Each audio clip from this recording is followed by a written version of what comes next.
Señor, no hay palabras que puedan describir tu grandeza y tu infinito amor. Jesús,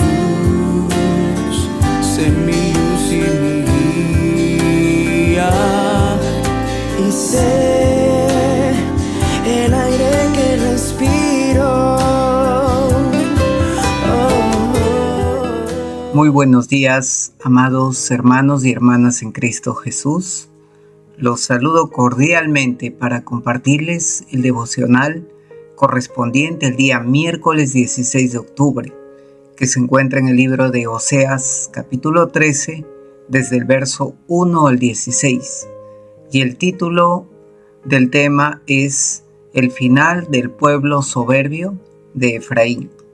Vamos a orar para pedirle a nuestro Dios que nos ayude a entender su palabra y a poder ponerla en práctica, y no solamente ser oidores de su palabra, sino también hacedores de su palabra. Vamos a orar. Padre bendito, gracias por el privilegio y la oportunidad de analizar tu palabra, Señor, y poder escudriñarla y ponerla en práctica en nuestra vida. Yo te pido en el nombre de Jesús que nos des la sabiduría para entenderla, Señor. Abrimos y disponemos nuestro corazón y te pedimos el auxilio de tu Santo Espíritu. Venimos en el nombre de Jesús. Amén.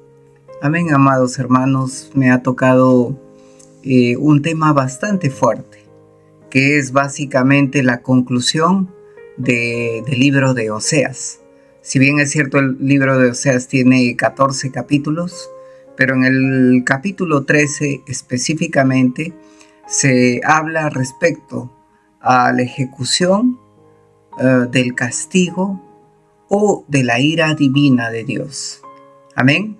Entonces, como sabemos, el tema central del libro de Oseas representa un mensaje de amor, fidelidad y redención de Dios para su pueblo, a pesar de su infidelidad. Y esto se muestra a través de la vida del profeta Oseas y su matrimonio con Gomer, una mujer infiel. Entonces, pero vemos que a pesar de las advertencias, de que Dios es un Dios grande en misericordia, lento para la ira, llega un momento en que tiene que ejecutar su ira. Y esto se dio específicamente en el libro de Oseas, en el reino del norte, que es Israel, en el año 722 a.C., por medio de la destrucción de Asiria. Amén. A Israel. Entonces, vamos a ver cuál fue el motivo principal de la destrucción del pueblo de Israel, representado por Efraín, en este caso, que era un pueblo representativo de Israel, que representaba la prosperidad, que representaba un pueblo bendecido, pero que se olvidó de Dios. Entonces, en este libro básicamente se condena la idolatría de Efraín. Amén. Entonces vamos a analizar verso por verso este capítulo 13 y voy a leerlo en la versión Nueva Traducción Viviente porque está un poco más entendible. Amén. El título es La ira de Dios contra Israel. Voy a leerlo, empezando en el verso 1. Cuando hablaba la tribu de Efraín, el pueblo temblaba de miedo, porque esa tribu era importante en Israel. Pero la gente de Efraín pecó al rendir culto a Baal y selló su destrucción. Ahora siguen pecando, haciendo ídolos de plata, imágenes hábilmente formadas por manos humanas. Ofrézcanle sacrificios, gritan, y besen a los ídolos que tienen forma de becerros. Por lo tanto, desaparecerán como la neblina de la mañana, como el rocío bajo el sol del amanecer, como paja llevada por el viento y como el humo de la chimenea.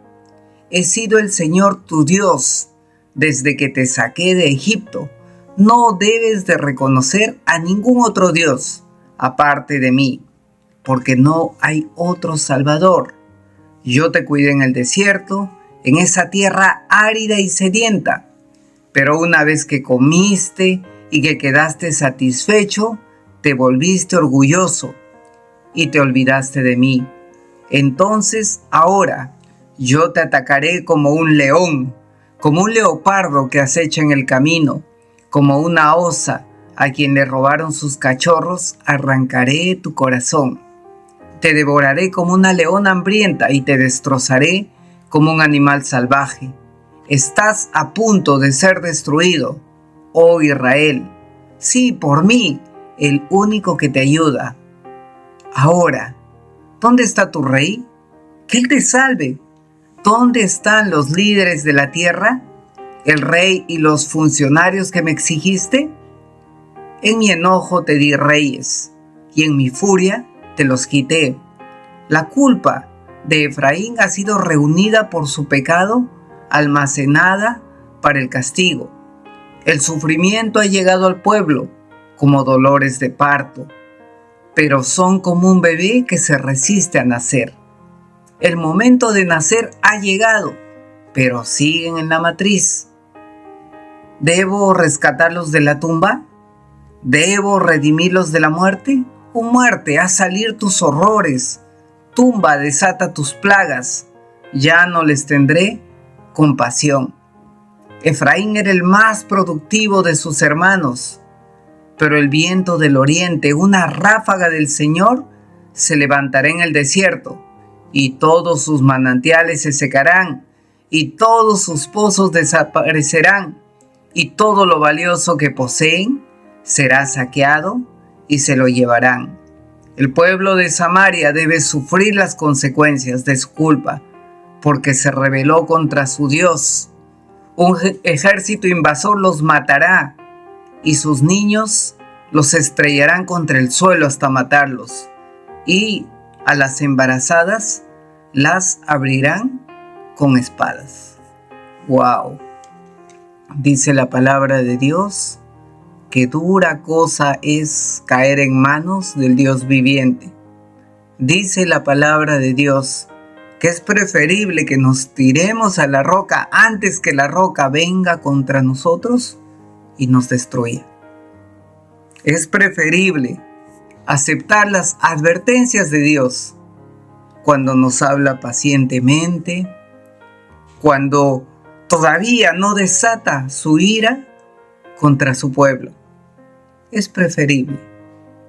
Como un padre que amenaza y dice, hijo, si no haces tal cosa, va a haber consecuencias. Y el hijo necio que hace, insiste, hasta que finalmente un padre justo que hace, ejecuta el castigo, la disciplina. En este caso vemos un Dios compasivo que ya había tenido mucha paciencia. Había esperado muchos años, antes de bendecirlos, había sacado un pueblo de la esclavitud. Les había dado una tierra prometida, los había bendecido. Y en este caso ejecuta la sentencia contra Efraín. ¿Por qué? Porque Efraín significa productividad, prosperidad, fructificación. Eso significa, ¿no? Pero vamos a analizar verso por verso. Verso 1 dice, Efraín, que una vez fue una tribu poderosa, ¿qué hace? Respetada en Israel, cayó en desgracia debido al pecado de la idolatría al adorar a Baal. A Baal, ¿quién era Baal? Era el dios cananeo de la fertilidad. Entonces, ellos al llegar a una nueva tierra, adoptaron los dioses de ese lugar y con el afán de seguir enriqueciéndose, con el afán de que sus tierras produzcan más, con el afán económico, se fueron hacia los ídolos. Y se olvidaron de Dios, una tribu importante. Y hay que tener mucho cuidado porque muchas veces pasa eso con nosotros.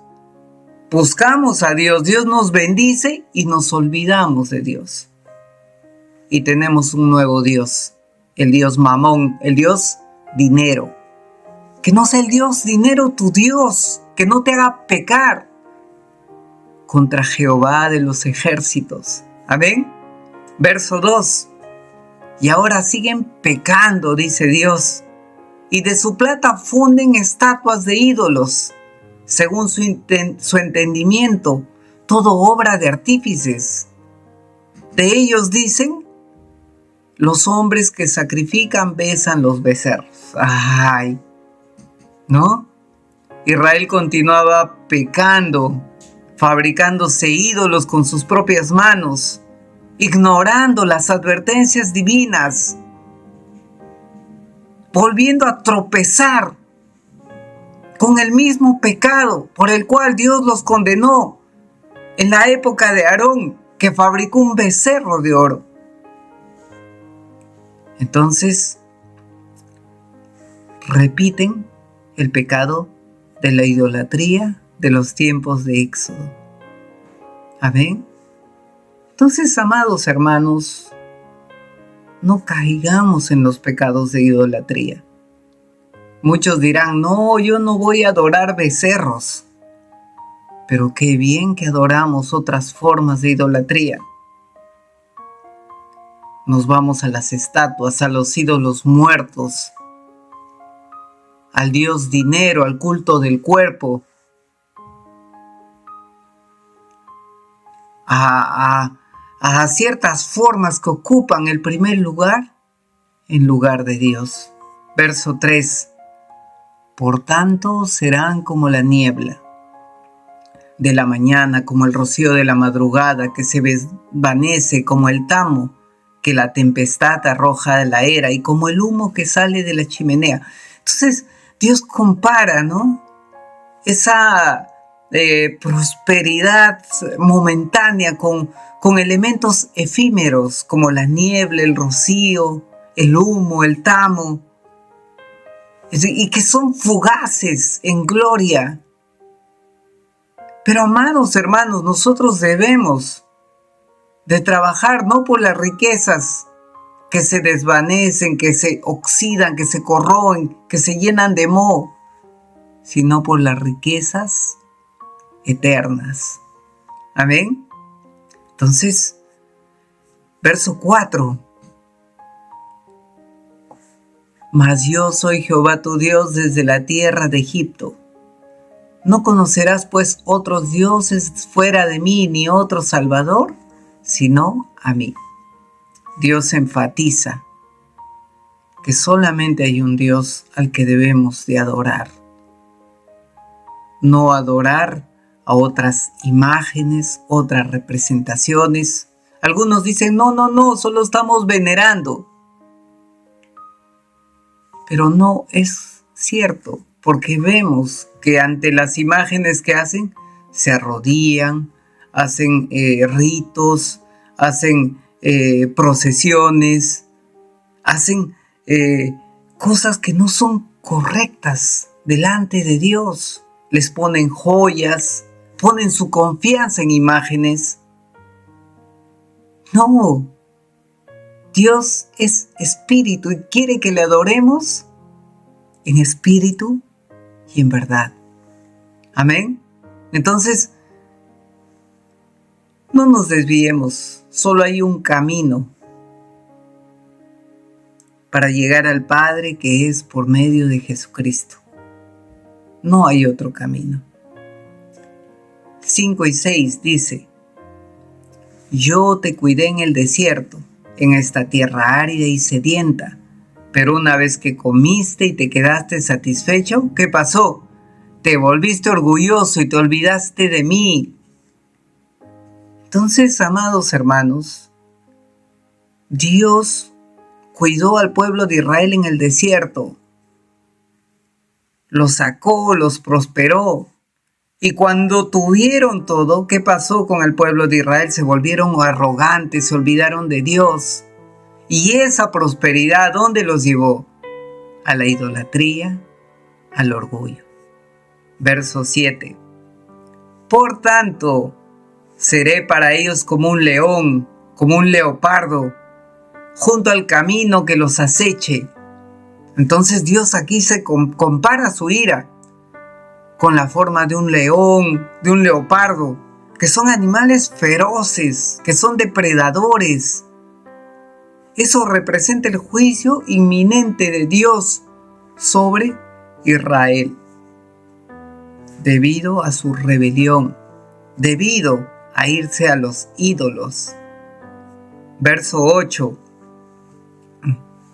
Como una osa a quien le robaron sus cachorros, arrancaré tu corazón, te devoraré como una leona hambrienta y te destrozaré como un animal salvaje. ¡Ay, Dios mío! La ira de Dios es fuerte. Así que, amados hermanos, si identificamos alguna forma de idolatría en nuestra vida,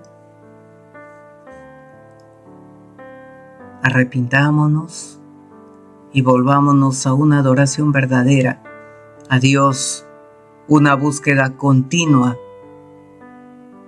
de su presencia, una lectura y análisis de su palabra que nos lleve a una adoración verdadera en espíritu y en verdad,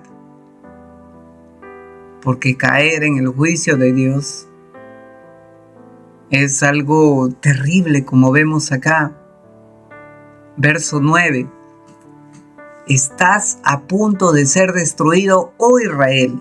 Sí, por mí, el único que te ayuda. Amén.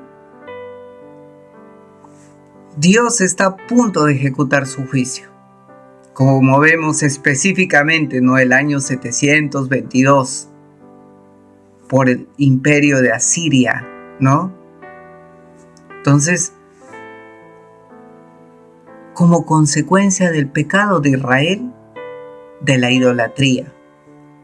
Pero aún así, Dios se muestra como un Salvador.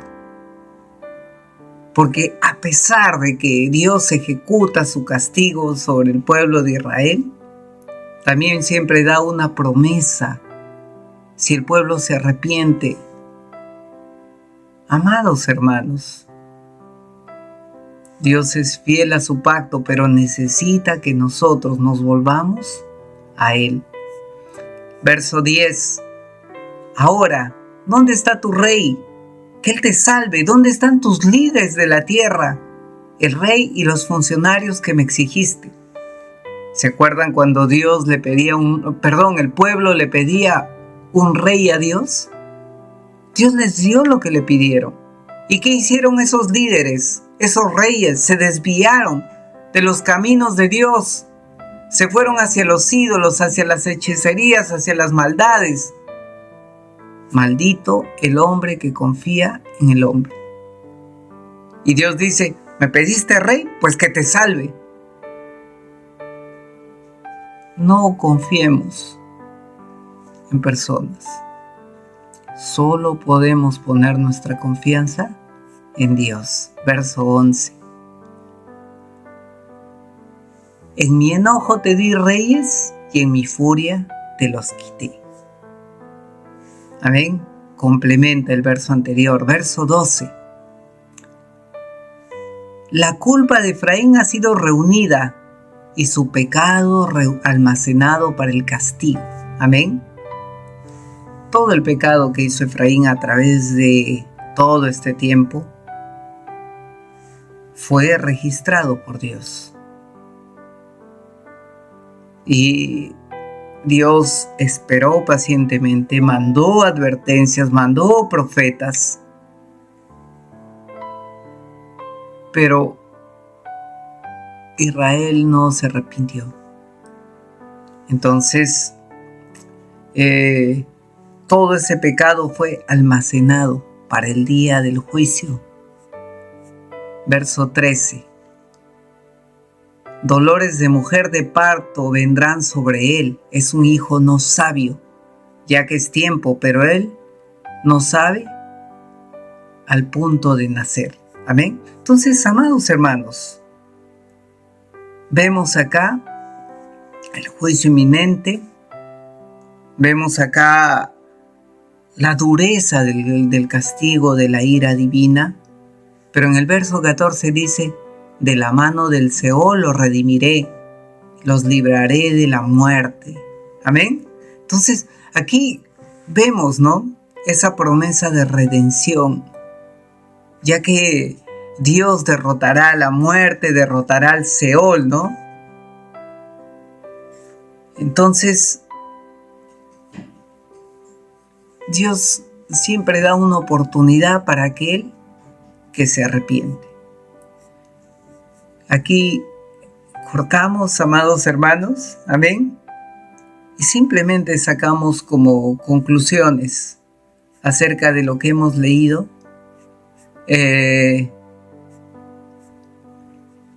Las enseñanzas.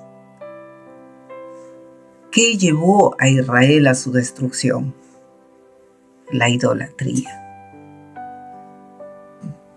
¿Qué pasó con Israel? ¿Por qué se fue a la idolatría? Porque se olvidó de su Salvador, del que los liberó de Egipto. ¿Por qué vino el juicio a Israel?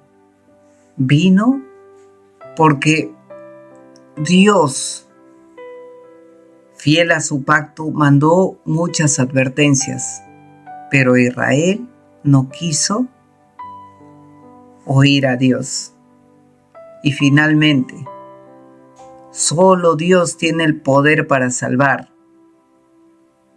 a Israel y a su pueblo, que somos nosotros.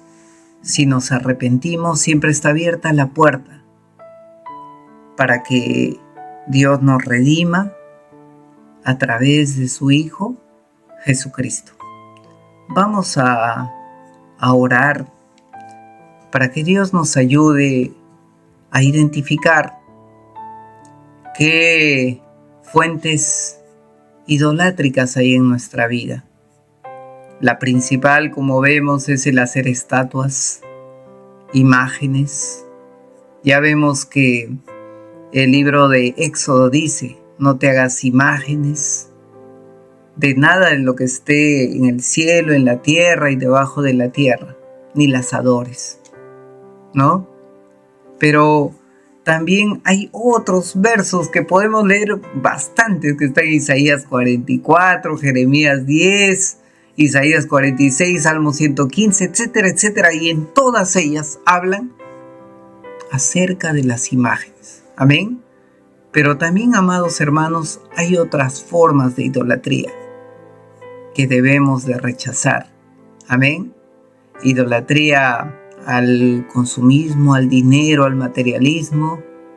Idolatría al cuerpo, a la apariencia física.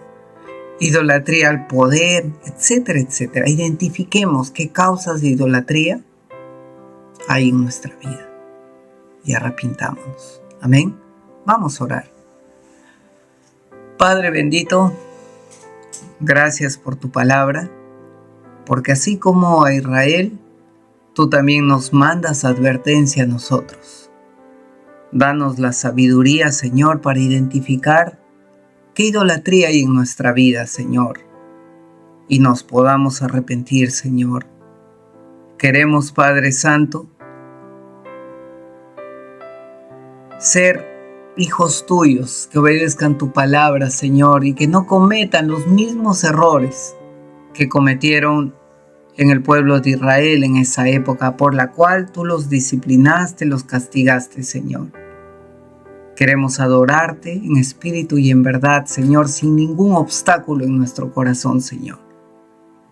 Ayuda a mis hermanos y a mí mismo, Señor, a arrepentirnos si hay alguna causa de idolatría, Señor.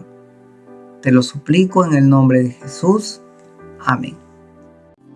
Señor, no hay palabras que puedan describir tu grandeza y tu infinito amor.